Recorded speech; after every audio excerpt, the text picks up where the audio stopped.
जब भीम ने उठा लिया था खंबा और हो गया बड़ा अपराध। महाभारत का एक बेहद रोचक प्रसंग द्रौपदी के स्वयंवर के साथ जुड़ा हुआ है। कहा जाता है कि संसार भर के महान योद्धा इस स्वयंवर की शर्त को पूरा नहीं कर पाए थे। कहा ये भी जाता है कि राजा द्रुपद ने जानबूझकर इतनी कठिन शर्त रखी कि जिसे सिवाय अर्जुन के कोई और पूरा नहीं कर पाए। पर इस प्रक्रिया में बहुत सारी समस्याएं थी।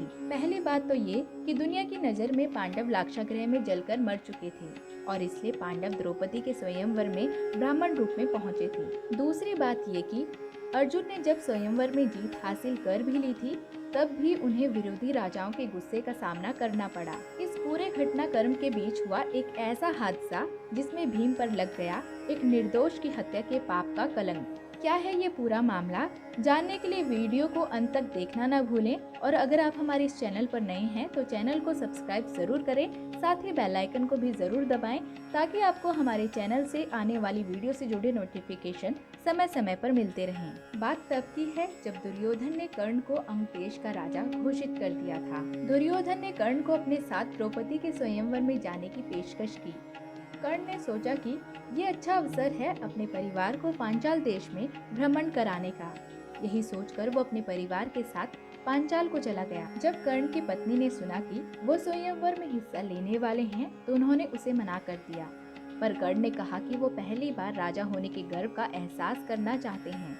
ये कहकर वे स्वयंवर में शामिल हो गए। पर स्वयंवर में द्रौपदी ने कर्ण से विवाह करने से ये कहकर मना कर दिया कि वो किसी सूत पुत्र से विवाह नहीं करेगी। इस बात से कर्ण का स्वाभिमान छलनी छलनी हो गया और वो अपने परिवार के साथ वापस जाने की तैयारी करने लगा। कर्ण परिवार समेत द्रौपदी के स्वयंवर में दुर्योधन के साथ गया, लेकिन वहां जाकर कर्ण को सूत पुत्र होने के कारण उसे स्वयंवर में हिस्सा नहीं लेने दिया गया। जब कोई भी राजा मछली की आंख को नहीं भेद पाया तो ब्राह्मण के वेश में अर्जुन ने ये कारनामा कर दिखाया।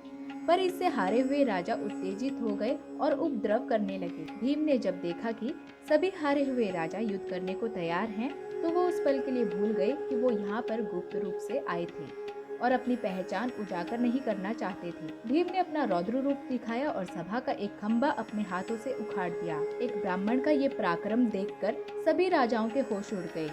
भीम की शक्ति को देखकर वहां मौजूद श्री कृष्ण ने बलराम से कहा कि ये वीर साक्षात पांडव है, कोई ब्राह्मण नहीं।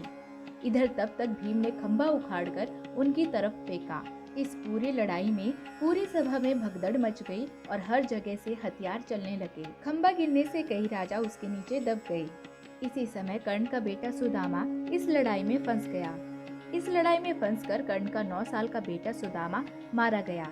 कर्ण जब तक अपने बेटे की मदद के लिए पहुंचता, तब तक सुदामा की मौत हो चुकी थी। इस तरह से ये स्वयंवर कर्ण के लिए हर तरह से दुखदायी साबित हुआ। न सिर्फ उसे भरी सभा में अपमानित होना पड़ा, बल्कि उसने अपने बेटे को भी गंवा दिया। यही कारण है कि कर्ण सिर्फ इसलिए पांडवों से दुश्मनी नहीं रखता था क्योंकि उन्होंने उसका तिरस्कार किया, बल्कि इसलिए भी क्योंकि उनके कारण उसने अपने बेटे को खो दिया। तो कैसी लगी आपको हमारी ये कहानी? हमें कमेंट सेक्शन में जरूर बताइएगा। ऐसी ही सच्ची और रोचक जानकारियों के लिए हमारे चैनल पर बने रहिए। आप देख रहे हैं द भक्ति, क्योंकि भक्ति में ही है असली शक्ति।